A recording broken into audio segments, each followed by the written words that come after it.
Satish Dhawan space research centre SHAR, Indian space research organisation ISRO, QIS engineering కళాశాల సంయుక్త ఆధ్వర్యంలో ఈ నెల 7, 8, 9 తేదీల్లో అంతరిక్ష వారోత్సవం వేడుకలను నిర్వహించనున్నారు.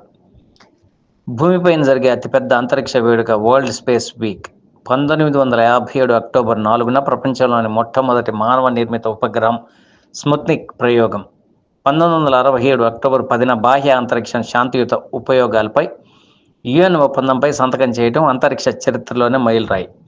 ఈ నేపథ్యంలో ప్రతి ఏటా అక్టోబర్ 4 నుండి 10వ తేదీ వరకు స్పేస్ వీక్ నిర్వహిస్తారు. ఈ సందర్భంగా ఒంగోలులో 7, 8, 9 తేదీల్లో 3 రోజుల పాటు ఈ వేడుకలు నిర్వహించనున్నారు.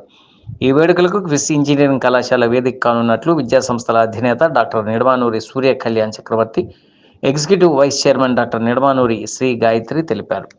ఈ సందర్భంగా స్పేస్ వీక్ వేడుకలకు సంబంధించిన పోస్టర్ని లాంచ్ చేశారు. 3 రోజుల పాటు విద్యార్థులకు పోటీలు జరగనున్నాయి. స్పేస్ వీక్ వేడుకల్లో భాగంగా విద్యార్థులకు 3 రోజుల పాటు వివిధ అంశాల్లో పోటీలు నిర్వహించనున్నారు. 7వ తేదీన స్పేస్ వాక్ వేడుకలు ప్రారంభమవుతాయి. 8వ తేదీన 1వ తరగతి నుండి 5వ తరగతి విద్యార్థులకు అంతరిక్షం అంశంపై డ్రాయింగ్ పోటీలు, 9వ తేదీన 6 నుండి 12వ తరగతి విద్యార్థులకు పోస్టర్ ప్రజెంటేషన్ పోటీలు నిర్వహించనున్నారు. దాంతోపాటుగా 8, 9 తేదీల్లో కళాశాల విద్యార్థులకు టెక్నికల్ ఎక్స్పో నిర్వహించనున్నారు.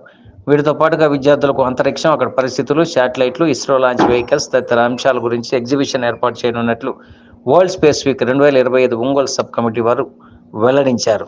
ప్రతి ఒక్క విద్యార్థి ఈ స్పేస్ వీక్ వేడుకల్లో పాల్గొనాలని, అంతరిక్షం, శాటిలైట్లు, వాటి పనితీరు తదితర అంశాల గురించి తెలుసుకోవాలని కోరారు. పోస్టర్ లాంచ్ కార్యక్రమంలో కళాశాల principal doctor YV Hanumantharao, ISRO retired scientist, QIS కళాశాల DPSR director doctor BV Subbarao, world space week 2025 Ongole sub committee chairman Leela Naga Srinivasarao, member secretary Aditya, ISRO అధికారులు రామాంజనేయులు, అప్పారావు, శివనాగిరెడ్డి, క్విస్ కళాశాల సిఎస్సిడిఈ డీన్ డాక్టర్ భార్గవ్, డీన్లు, డైరెక్టర్లు, హెచ్ఓడీలు, ఉపాధ్యాయులు తదితరులు పాల్గొన్నారు.